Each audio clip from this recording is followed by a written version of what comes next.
नमस्कार दोस्तों, कहानियों की श्रृंखला में आज सुनेंगे ज्ञानपीठ पुरस्कार से सम्मानित कोंकणी कथाकार दामोदर माव जी की कहानी गणपति की कृपा।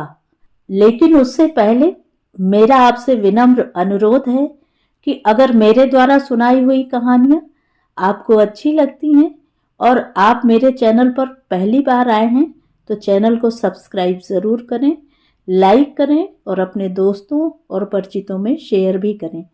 बेल आइकन दबाना बिल्कुल भी ना भूलें। आज सुनिए गणपति की कृपा। सुनिए, पत्नी ने आवाज दी। सुन रहे हैं ना?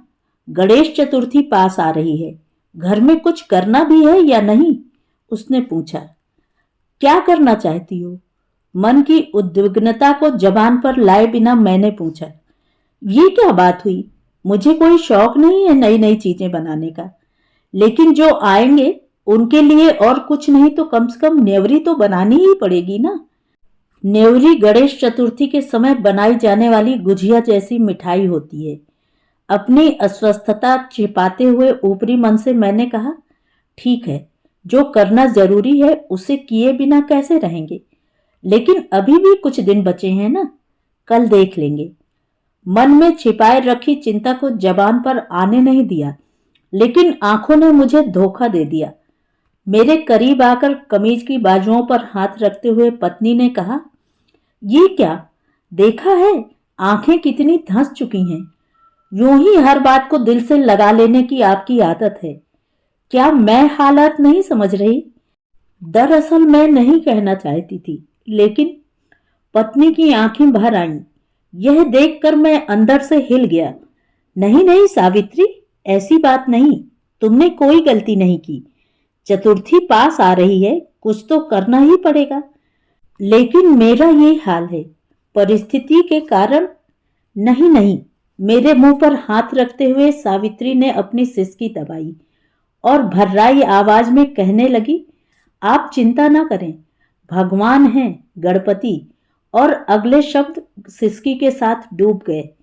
सावित्री भीतर चली गई और पैरों में जूते पहनकर मैं बरामदे में आ गया। बाहर बच्चे खेल रहे थे। बड़ा सुरेश पड़ोसी के घर से लाई हुई कहानियों की किताब पढ़ रहा था और बिमल जोर जोर से कविता का पाठ कर रही थी।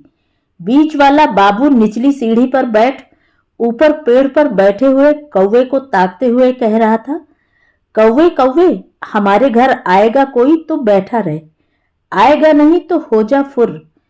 कौवे ने क्षण भर गर्दन टेढ़ी करते हुए बाबू की ओर देखा और कांव कांव करते हुए पंख पसार कर उड़ गया।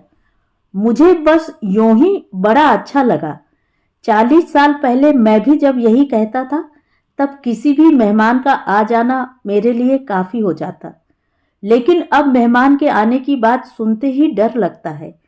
शर्म की बात है, लेकिन उतनी ही सच। मैं सीढ़ियां उतरकर बाबू के पास आ गया। उतरा हुआ चेहरा लिए बाबू कौवा जिस ओर उड़कर चला गया था उस दिशा में ताकता हुआ बैठा था। मैंने झुककर उसे चूम लिया और पढ़ाई करना कहा। मैं पीछे मुड़ा ही था कि बाबू ने मेरी कमीज खींची। बाबूजी, आज हमारे लिए पटाखे ले आएंगे ना? हाँ, बिल्कुल ले आऊंगा, मैंने सतही मुस्कान ओढ़ते हुए एक झूठ बोल डाला। और फुलझड़ियां भी? बाबू ने आंखें झपकाते हुए कहा। लाऊंगा। इतना कहने तक शायद विमल ने सुन लिया था। बाबूजी, मुझे भी चाहिए। हाँ, पहले ही बोल देती हूँ, मुझे पटाखे जलाना आता है। पगली, अरे जब सभी के लिए लाने वाला हूं तब तुम्हारे लिए लाए बिना कैसे रहूंगा? सबके लिए ले आऊंगा। चलो अब पढ़ाई में लग जाओ सब। इतना कहकर मैं चला गया। बाजार के पास ही कुष्टा मिला। कुष्टा ने कभी किसी को अच्छी खबर नहीं दी है। किसने किसको पीटा, किस बस्ती में झगड़े हुए, कौन कैसे मरा और किसने किसको ठगा, ऐसी ही खबरें।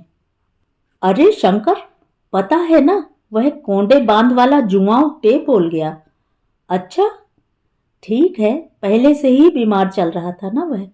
मैंने बोलने के लिए कुछ चाहिए इसलिए बोला, लेकिन कुष्टा बहुत कुछ कहना चाहता था।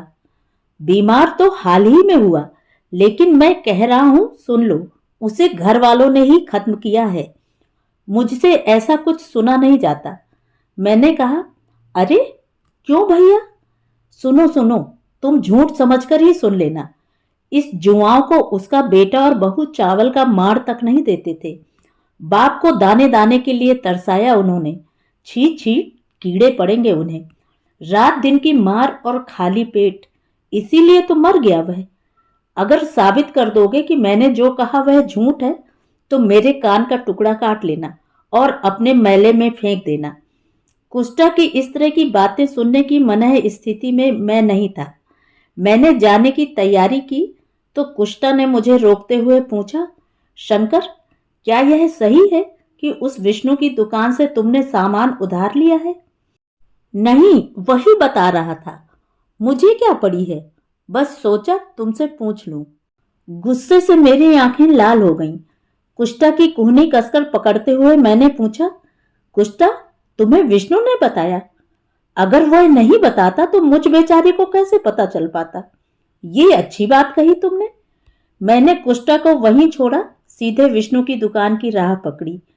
ऐसे नीचा दिखलाया जाना, ऐसा अपमान बर्दाश्त करना मेरी सहन शक्ति के बाहर की बात थी।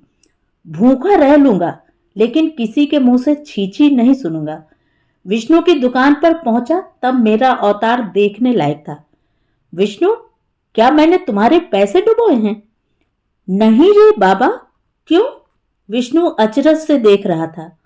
फिर तुमने ऐसी बात क्यों फैलाई है? कुष्टा को क्यों बताया? इतने से पैसों के लिए मेरा अपमान कर गए तुम। विष्णु 12 घाट का पानी पी चुका था। वह पीछे नहीं हटा। ऊपर से जख्म पर नमक छिड़कते हुए बोला, अरे शंकर, जिन्हें मान अपमान की पड़ी होती है उन्हें उधार नहीं लेना चाहिए। मैंने किसी से झूठ नहीं कहा है, जो सच है वही कहा। उसके वे ठंडे शब्द मुझे आग में झुलसाने लगे। सीधे उठा और देसाई के घर चला गया। 200 नारियल के फल संभाल कर रखे हुए थे। उन्हें बेचने का निर्णय बना लिया। देसाई बाबू, नारियल के क्या दाम चल रहे हैं? कितने हैं? 200 ही हैं, लेकिन जल्दी नगद पैसे चाहिए। 120 रुपए हाथ में पड़ गए। विष्णु के 95 लौटा दिए और गुस्से में घर की ओर जाने लगा। इतनी देर तक मान अपमान की अनुभूति के बीच सब चिंताएं छिपकर बैठी हुई थीं।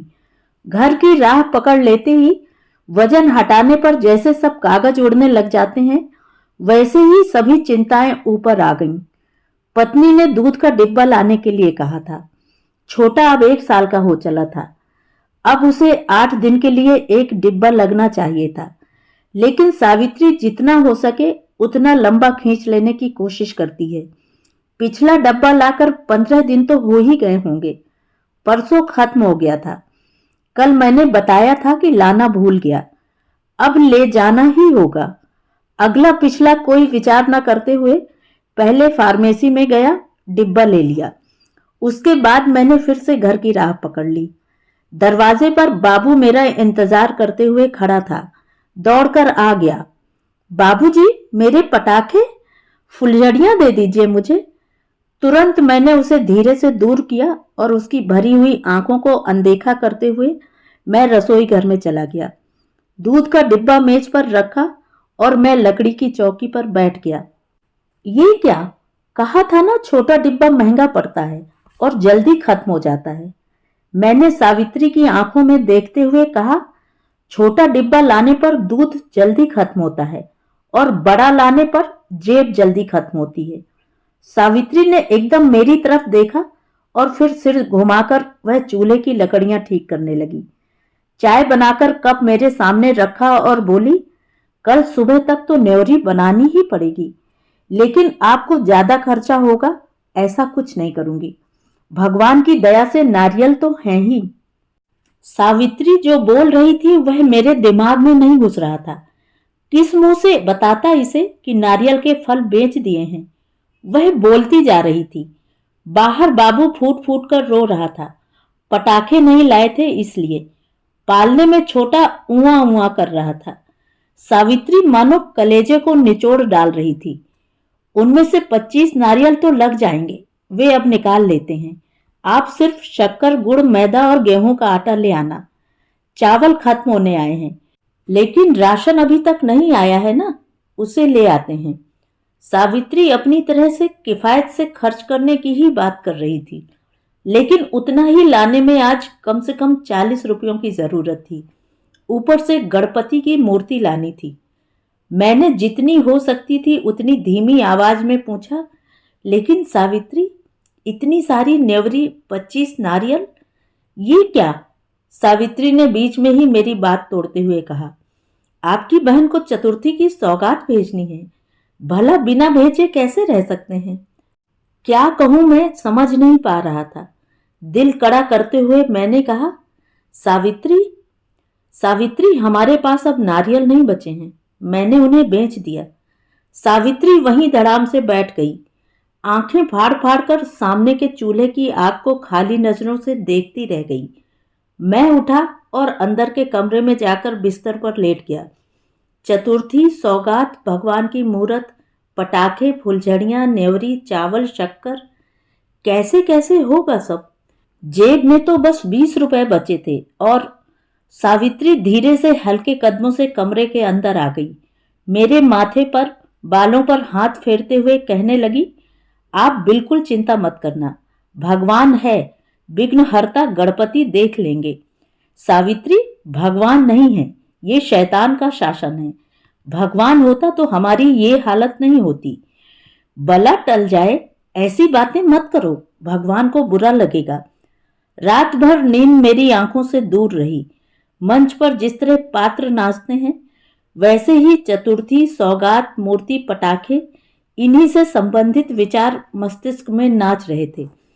विष्णु के पैसे लौटा जरूर दिए थे, लेकिन रिश्ता तोड़कर फिर से उसकी दुकान पर जाने की गुंजाइश नहीं बची थी।